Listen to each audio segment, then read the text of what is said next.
These people over here, I mean, most of these people over here don't even know there's a program. So it's like the emperor has no clothes. And everybody knows it. Everybody knows it. You know how they know it? Because there's no difference. These people have no clothes.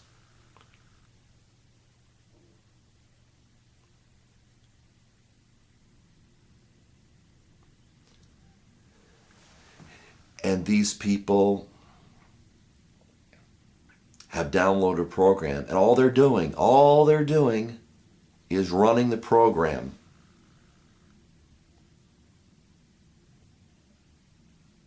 And these people feel left out, which is why Paul preached what he preached to people who didn't know. And these people get mad at these people. Happens every time. And these people said, we say, we're the only one that exists. There is no this over here. And they go to their church and they go to their Sunday school. And we know what people do. I mean, you could just, there's a whole bunch of things people do. It's basically all the same.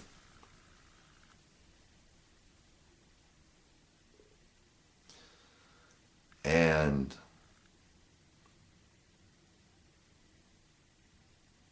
symbolically, as well as in practicality, Isaac was a good person with his flaws, which we all at one point, well, we're going to have flaws. That's basically the concept that people have sinned. But, Isaac was a child of promise, child of faith. Abraham got Isaac because he believed in God. He was supposed to be 100 years old. 100 years old, and I believe his wife was 90 and gave birth at 90. After she hadn't had a child all her life. So you think maybe Abraham was doing something wrong, Sarah was doing something wrong. Well, all of a sudden they must have figured something out, huh? And then there was Ishmael. I don't want to make people mad. But he was not the child of promise. And then Ishmael, symbolically, there's nothing wrong with how Ishmael came into the world. But Ishmael comes over here, what happened in, the physical versus the faith-based, for it to be symbolic in the Bible, Ishmael started picking on Isaac.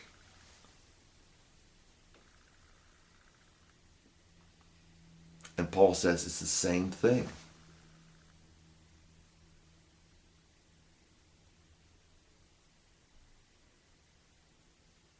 But these people over here, in a sense, they really don't know that these people over here exist.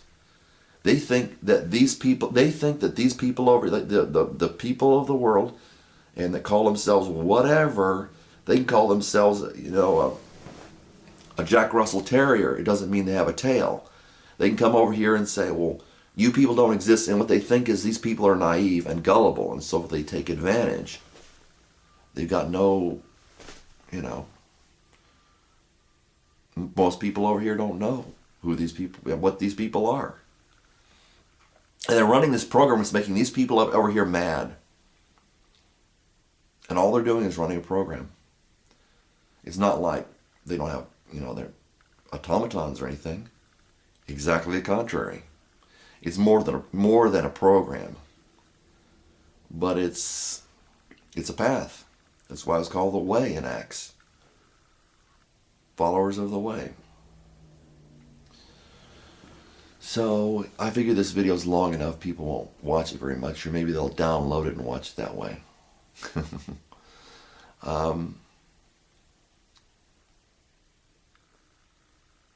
But you got your different flavors over here.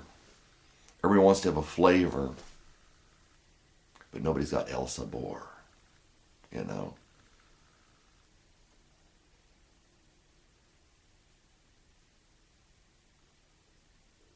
Jesus says, you are the light of the world.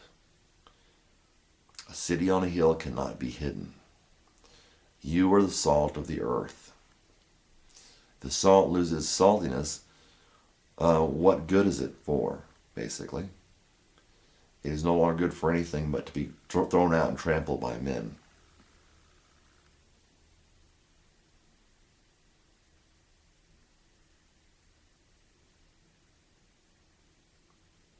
People say, once saved, always saved. Well, I agree. But Jesus said, if salt loses saltiness, is he saying that salt can lose its saltiness? Yeah. Jesus said an interesting thing to James and John. He said, they said, oh, I know. James and John said, oh, I know what we should do. They were going through the villages of the Samaritans, and the Samaritans received him one time, and they said, oh, he was going to Jerusalem, and they said, oh, that's not the part of the world that we accept, the Samaritans said. And the Jews basically said the same thing about the Samaritans. You're going to Jerusalem. Oh, I'm sorry, we can't accept you. Oh, oh. And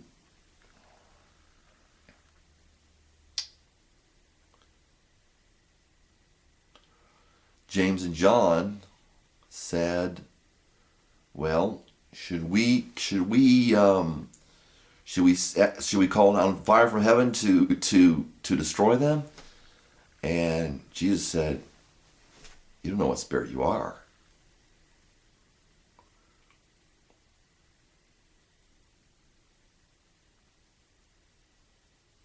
Faith without works, faith without good works is dead. Remaining alone.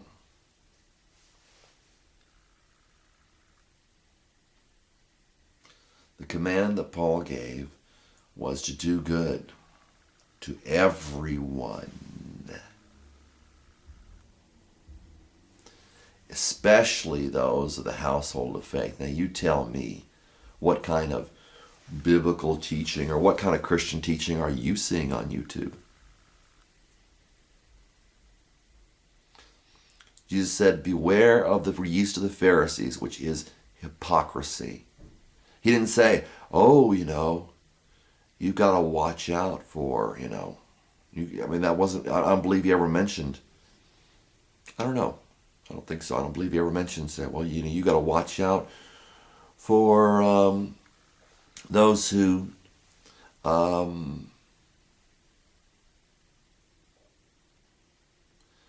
those who will try to lead you astray.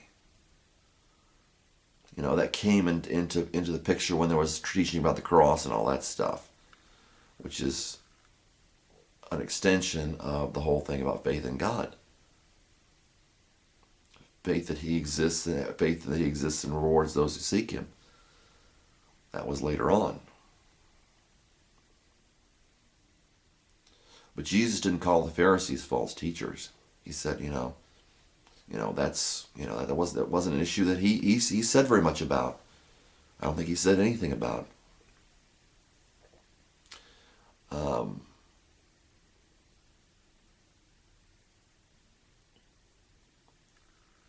believe it was Peter, because he was always the one that was talking.